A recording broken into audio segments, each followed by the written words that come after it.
Nearly 150 years, the Battle of the Little Bighorn has been told through Custer's eyes. Bold charges, last stands, and heroic myths. But what if the real story didn't come from a general in blue, but from a lone Crow scout who survived when no one else did? Curly, just a teenager at the time, walked away from the battlefield carrying secrets the U.S. Army tried to silence. He saw the warning signs Custer ignored, the moment the 7th Cavalry collapsed, and the truths that were buried long before his body ever was. In this video, we're uncovering his account, the survivor's story that rewrites history. Stay with me until the very end, because what Curly reveals about Custer's last stand will change everything you thought you knew about America's most infamous defeat. But before we continue, be sure to like and subscribe to the channel to support our growing community. Curly, the young Crow scout who survived Little Bighorn in 1876, grew up far from the chaos of the Plains Wars. Born Oshish in 1859 near the Bighorn Mountains, he was raised by respected parents who taught him restraint and patience. By 16, Curly had become a skilled buffalo hunter, earning admiration not for reckless bravery, but for his sharp instincts. While other Crow youths rushed into battle, he observed quietly, listening to raiders return with tales that stirred his curiosity. His first contact with white settlers came at 12, trading buffalo hides at Fort Smith. The harsh trader's voice and strange goods left a deep impression, teaching him the value of silence and the ability to move easily between two worlds. Curly later recalled that as a boy he avoided trouble, but by 18 he was restless for war. In 1876, when U.S. troops rode into the Crow camp at Little Bighorn seeking scouts, he volunteered instantly. Yet his brother pulled him aside, insisting they head instead toward the Tongue River. Days of fruitless tracking followed, until news of Custer's defeat spread like wildfire. Amidst the chaos, Curly carried a captured Sioux rifle, knowing one mistake could cost him his life. The Army ignored Crow warnings, their disorganization plain to see. When scouts spotted a vast Sioux encampment near Rosebud Creek, General Terry pressed on recklessly. Soon his men attempted a dangerous river crossing. The current swallowed rifles, horses, and at least a dozen soldiers, disaster born of arrogance. At Clark's Ford, Curly regrouped with other scouts as Lakota war songs drifted on the wind. The arrival of Bonnie Bravo, a grizzled Métis fighter, underscored the Army's desperation. "Forget tracks, watch their fires," Bravo warned.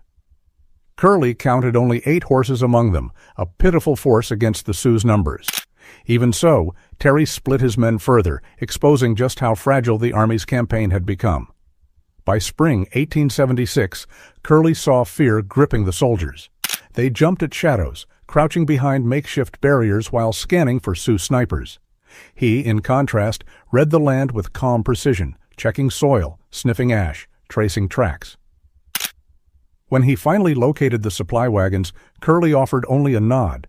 That night, while he sharpened his blade, soldiers whispered about Custer's approach. The general soon arrived, charming, sharp-eyed, and quick to hand out $25 per scout. Yet beneath his confidence, tension simmered. By June, Terry's camp along the Yellowstone was in chaos, mud-snarled wagons, clashing commands, and scouts painting their faces while officers mocked them. Scholars later called this the turning point, Army tactics colliding with native ways of war. Finally, 6 Crow scouts were chosen, Curly among them. On June 21st, a steamboat carried them to the mouth of the Rosebud. Curly even pressed a silver dollar into Custer's palm, a symbolic gift. But as orders rang out to break camp, the mood shifted. The stage was set for the disaster to come. That night, Mandan drums echoed as Custer hosted a strained feast. He offered hardtack and coffee, rations the Crow quietly discarded. Though each scout had been paid $600 in total, Curly sensed the hidden condescension. "Today only Crows circle," he warned, but Custer dismissed the omen with a laugh. At dawn, tension thickened. At Little Rosebud's fork, Curly studied deep hoofprints splitting like a serpent's tongue, one trail west toward the Bighorns, another north across the plains. Astride his sorrel mare Vic, Custer ordered the scouts to divide and report by sundown. Curley's path revealed pony droppings, parfleche bags, and by midday a trail wide enough for 800 horses, later confirmed in Cheyenne oral history. "They are close," Curley muttered, but Custer only hummed, "Gary Owen." 6 Crow scouts and 72 soldiers pressed on, their red guidons marking them like targets. At Ash Creek, Curley felt warm dung beneath his fingers. "You've found Indians," Custer said coldly. "I'll do the fighting." To the scouts, he reduced them to trackers. Unlike Terry, Custer radiated reckless certainty. "A man who fears no storm is struck by lightning," White Swan whispered. Soon smoke smudged the horizon.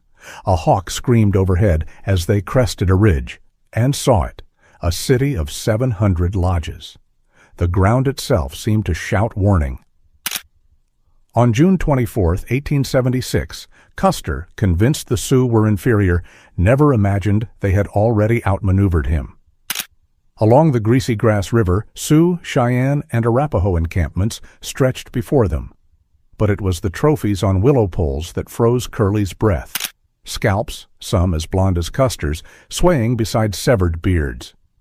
Curley dropped one, still crusted with blood, onto the map table. Curley pointed to shattered Spencer cartridges. "Bluecoats came before us. The trails merge. All the Sioux are there."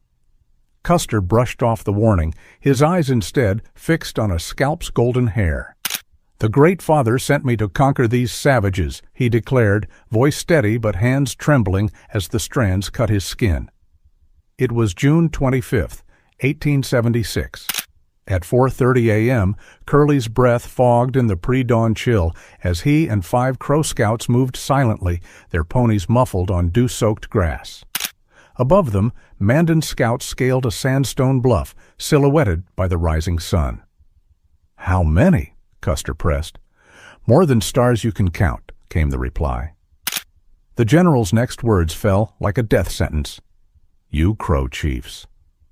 That night, the scouts returned to find Custer's tent glowing. Bareheaded, scribbling notes, he admitted, "I may not survive this summer, but live, and I'll make you chiefs." As the men left, Curley lingered outside. Sioux victory songs drifted on the night air. One Mandan spat bitterly, "Tell Custer to keep his dogs in the valley. They'll paint us as Sioux." Curley clutched the silver dollar he'd once given Custer. "He hears only his own ghosts," he muttered. In Crow tradition, leadership was earned through courage, not promises. He pocketed the coin and rode back, the coyote howl he'd heard earlier still prickling his neck. At camp, he found Custer bent over a map, Major Reno grim at his side. "The Mandan must stay low," the general muttered, ignoring Curley's urgent warning. The Sioux had shifted camp toward the greasy grass. Polishing his revolver, Custer dismissed him. "Eat, then take 2 sentries and watch the hills." At first light, Curley awoke to the sound of shouts. Through the cook-fire haze, Curley saw ponies gathering. White Swan and Hairy Moccasin rode in, breathless. The Sioux are close. Custer waved them off. "They're eager. Let them run." Reckless, deaf to Crow caution. By midday, the 7th Cavalry trotted down Reno Creek, Curley guiding them past an abandoned lodge where 2 warriors lay dead, faces blackened in mourning. "Bad medicine," White Swan whispered. Only the Crow grasped the meaning. The Sioux had split their forces, laying false trails, Sitting Bull's perfected tactic to draw enemies in too deep. Curley urged caution. "The trail leads west." "What do you command?"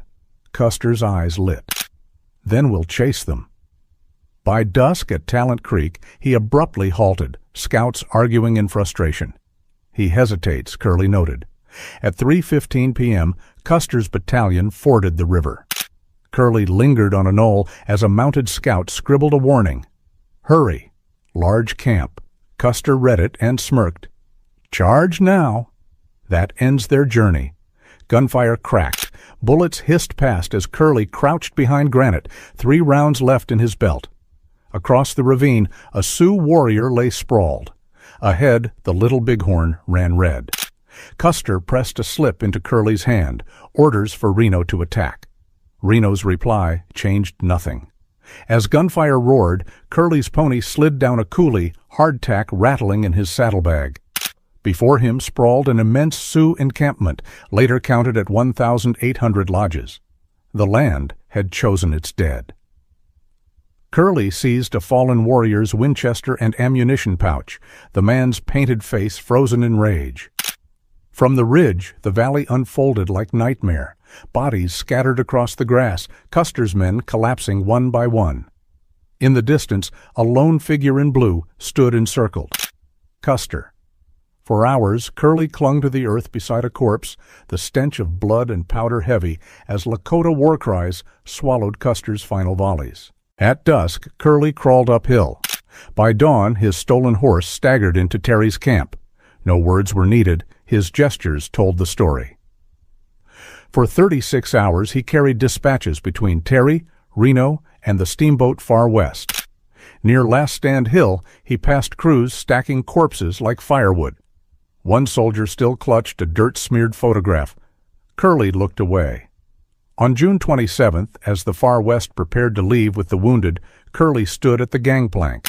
Behind him, smoke curled from the valley where Custer's bones lay unclaimed. No medals for the Crow Scouts, no speeches. Only rain-smudged dispatches. Curly rode home, his story silenced for decades by an army eager to bury its blunders. Yet the land remembered, every ridge marked by battles, by Crow choices, and graves that whispered truths no report could. He lived to 96, outlasting Custer, the frontier, and the myths that twisted his name. Branded a hero, coward, liar, he was simply a man caught between two worlds, trusted by neither. The real tragedy?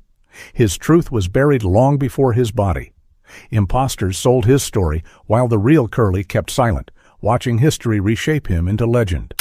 For him, Little Bighorn wasn't an end, but the beginning of battles against memory, betrayal, and a nation that preferred a good lie to a hard truth.